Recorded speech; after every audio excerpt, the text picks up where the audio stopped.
सभी विद्यार्थियों का मैं हार्दिक स्वागत करता हूं अपने चैनल पे। आज 12 जनवरी का दिन है, स्वामी विवेकानंद जी का जन्म दिवस, जिसे हम राष्ट्रीय युवा दिवस के रूप में मनाते हैं। और आज के इस शुभ अवसर पर हम अपने पठन पाठन का कार्यक्रम आरंभ करते हैं। आज हम हिंदी का पहला पाठ लेंगे, पद, जिसे सूरदास ने रचा है।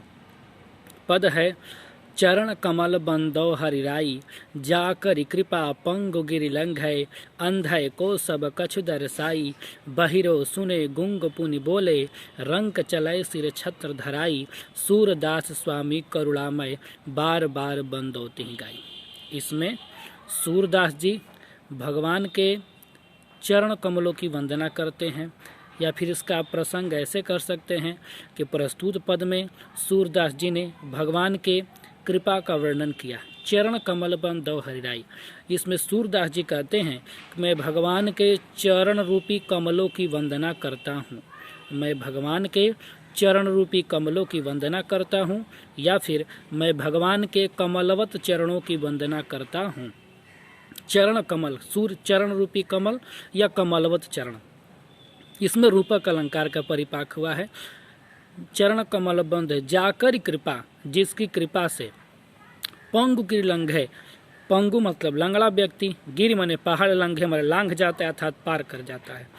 जिस ईश्वर की कृपा से लंगड़ा व्यक्ति पहाड़ लांघ जाता है, अंधे को सब कछु दरसाई, और अंधे व्यक्ति को संसार के प्रत्येक वस्तुओं का दृष्टिपात होने लगता है, सभी चीज़ें दिखाई देने लगती है। बहिरव सुने, जो बहरा व्यक्ति होता है उसे सब कुछ सुनाई देने लगता है। गुंग, जो गूंगा व्यक्ति होता है, पुनि माने बार बार बोले माने बोलने लगता है। रंक मतलब गरीब भिखारी व्यक्ति, चले माने चलता है। सिर छत्र धरा, अर्थात उसके सिर पर मुकुट बन जाता है। मुकुट बन जाने के मतलब उसको धन की प्राप्ति हो जाती है और एक राजा के समान उसका ठाट बाट हो जाता है, तो गरीब व्यक्ति अमीर हो जाता है।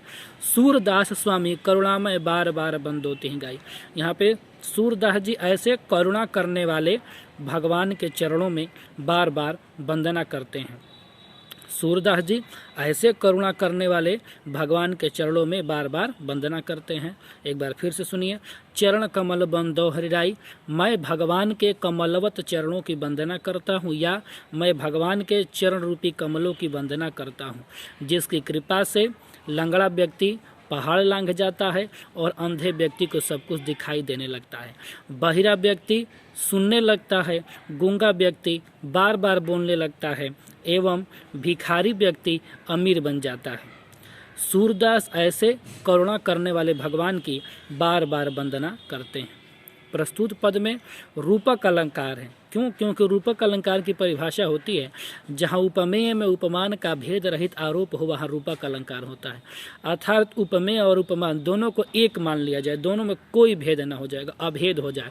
यहाँ भगवान का चरण कमल, चरण रूपी कमल, भगवान के चरण को ही कमल रूप में मान लिया गया है, इसलिए यहाँ रूपक अलंकार है। आगे चलते हैं।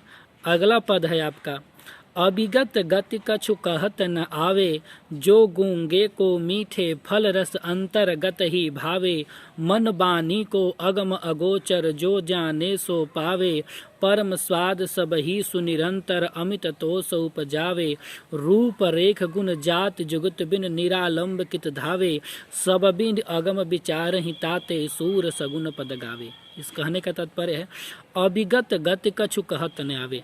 यहाँ सूरदास जी ने निर्गुण ब्रह्म के ऊपर सगुण ब्रह्म की स्थापना की, अर्थात सगुण भक्त को, सगुण भगवान को निर्गुण भगवान से श्रेष्ठ बताया गया है। यहाँ सूरदास जी कहते हैं, अभिगत गति कछु कहत न आवे, जिसके गति के विषय में कुछ कहा नहीं जा सकता है। अभिगत गति कछु कहत न आवे, जिसके गति के विषय में कुछ कहा नहीं जा सकता है।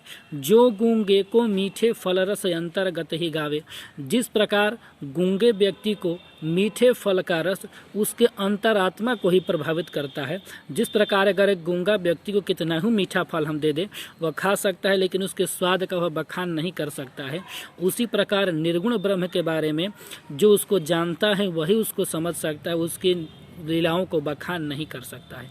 परम स्वाद सब ही सुनिरंतर अमृत तो सो उपजावे, उसका स्वाद कितना हो सुंदर क्यों ना हो, अमृत के समान क्यों ना हो, लेकिन जो उसको खाता है उसी के हृदय में ही उसका आनंद प्राप्त होता है। अर्थात जो उनको ब्रह्म निर्गुण ब्रह्म को जानता है वही परमानंद को अनुभव कर सकता है, उसका बखान नहीं कर सकता है। मन वाणी को अगम अगोचर जो जाने सो पावे, वह मन से वचन से अगम है अर्थात वहाँ पे जाया नहीं जा सकता है, और अगोचर अर्थात उसे देखा नहीं जा सकता है। जो व्यक्ति उसे जानता है वही उसको प्राप्त कर सकता है।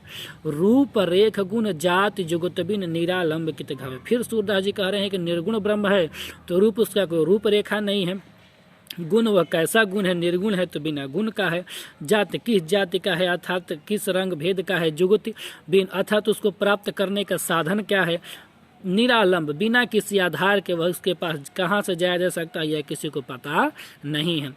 सब विधि अगम विचार ही ताते। इस प्रकार सूरदास जी ने विचार किया कि उस निर्गुण निराकार ब्रह्म के पास हम जा नहीं सकते हैं। सब विधि सब प्रकार से विचार करने के बाद सूरदादी सगुण पद गावे अर्थात सगुण भक्ति शाखा में भगवान श्री कृष्ण की उपासना करते हैं। अविगत गति कछु कहत न आवे, जिसके गति के विषय में कुछ कहा नहीं जा सकता है। जिस प्रकार गूंगे व्यक्ति को मीठे फल का रस उसके अंतरात्मा को ही प्रभावित कर सकता है, वह उसका बखान नहीं कर सकता है। उस फल का स्वाद कितना ही परमानंद देने वाला ही क्यों न हो, वह मन से वचन से वहाँ पे पहुँचा नहीं जा सकता है, उसे देखा नहीं जा सकता है। जो उसको जानता है वही उसको पा सकता है। न उसका कोई रूप है, न गुण है, न जाति है, न कोई आधार है, वह बिना किसी आधार के ही रहता है। इस प्रकार सूरदास जी कहते हैं कि बिना किसी आधार का है उसके पास कोई नहीं जा सकता है, इसलिए सगुण भक्ति की उपासना करना ही श्रेष्ठ है। देखिए इसी का भाव साम्य में एक जगह पे कबीर दास जी ने भी कहा है कि जाके मुख माथा नहीं नाही रूप कुरूप पुहुप वासते पातरा ऐसा तत्य अनूप। कबीर दास जी इस बात को कहते हैं, भाव समय में इसको कह सकते हैं कि जाके मुख माथा नहीं अर्थात जिसके मुख पर माथा नहीं है, ना ही रूप कुरूप जिसका रूप कुरूप नहीं है, पुहुप वासते पातरा जिसका स्वरूप कैसा है तो पुष्प के सुगंध से भी पतला है, ऐसा तत्व अनुपम, वह परब्रह्म ऐसा अनुपम तत्व है।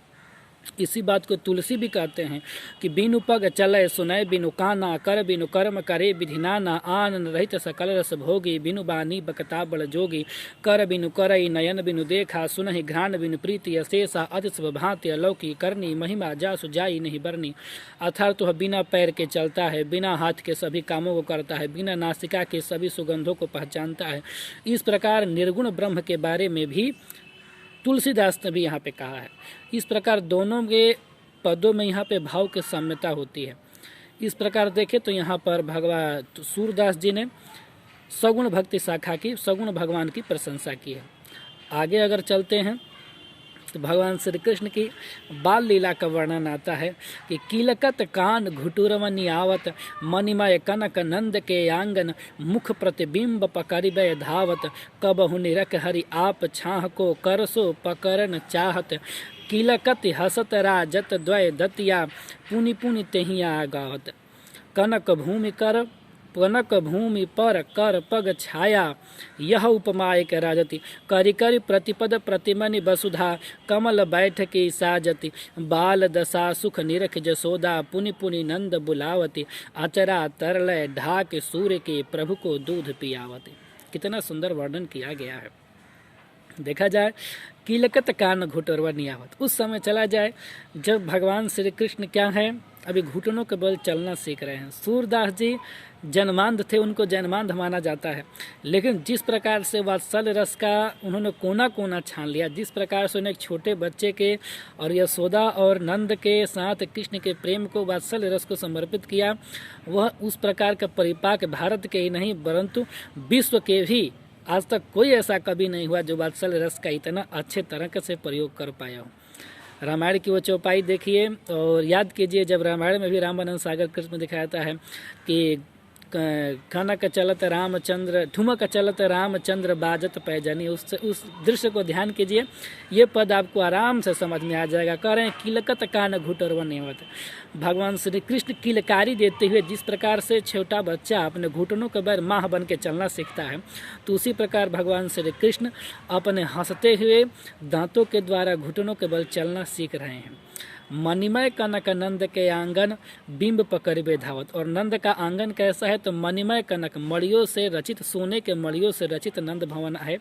अर्थात भगवान श्री कृष्ण नंद बाबा के सोने से रचित, मणियों से रचित आंगन में अपने परछाई, बिंब अर्थात अपने परछाई को पकड़ने के लिए घूम रहा। जिस प्रकार एक घुटनों के बल बच्चा चले, तो इस प्रकार उसके आगे परछाई आई और अपने परछाई को पकड़ने के लिए आगे चल रहे हैं।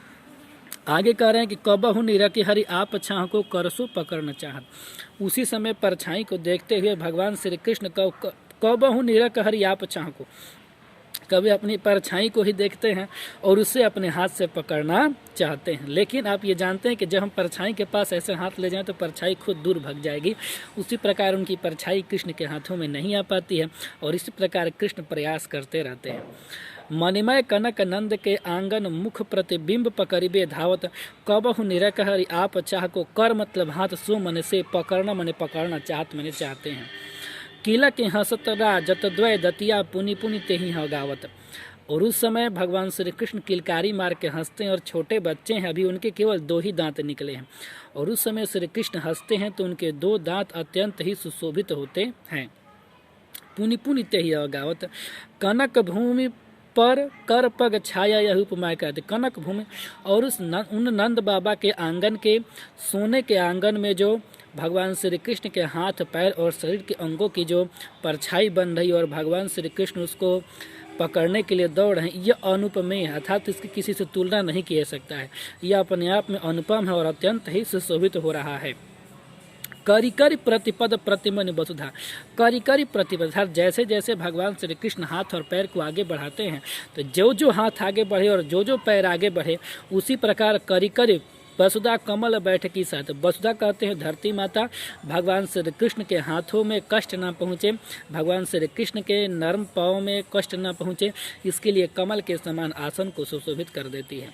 बाल दशा सुख निरख जसोदा पुनि पुनि नंद बुलावती, अर्थात अपने छोटे से बच्चे को इस प्रकार से खेलते हुए देख करके यशोदा माता प्रसन्न हो जाती हैं और नंद बाबा को बुलाती हैं कि देखिए बाल श्री कृष्ण किस प्रकार से आंगन में क्रीड़ा कर रहे हैं। अचरा तरल ढाक सूर्य के प्रभु को दूर पिलावती, और ये देख करके यशोदा माता अपने पुत्र को आंचल से ढक लेती हैं और सूर्य के प्रभु अर्थात तो सूर्य के प्रभु भगवान श्री कृष्ण को आंचल से ढक करके दूध पिलाती हैं। किलकत कान घुटोरवनी आवत, भगवान छोटे से श्री कृष्ण बाल कृष्ण अपने घुटनों के बल चलते हुए किलकाली मारते हुए आ रहे हैं और नंद बाबा के आंगन में, नंद बाबा के सोने चांदी और मड़ियों से युक्त आंगन में अपने परछाई को पकड़ने के लिए आगे बढ़ रहे हैं। भारी मन भगवान श्री कृष्ण कभी अपने परछाई को हाथ से पकड़ना चाहते हैं, जैसे जैसे वो आगे बढ़ते हैं उनकी परछाई उनसे आगे हटती जाती है और जब वह इसे देखते हैं तो प्रसन्न हो जाते हैं और जब प्रसन्न हो जाते हैं तो उनके 2 दांतों की शोभा अत्यंत ही सुंदर होती है।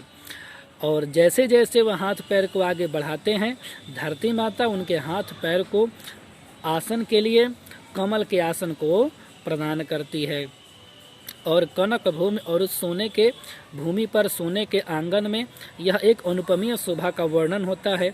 और अपने बाल को, अपने लाल को इस प्रकार खेलते हुए देख करके यशोदा माता प्रसन्न हो जाती हैं और नंद बाबा को बार बार बुलाती है कि नंद बाबा आइए, देखिए किस प्रकार से नटखट श्री कृष्ण आंगन में खेल रहा है। और सूर्य के प्रभु भगवान श्री कृष्ण को आंचल से ढक करके यशोदा माता दूध पिलाती हैं। देखिए यहाँ पे जो बाल रस का वर्णन किया गया, ये कहा गया कि किलकत हंसत राजत द्वैदतिया।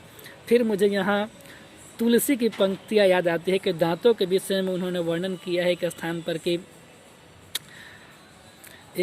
उन्होंने वर्णन किया कि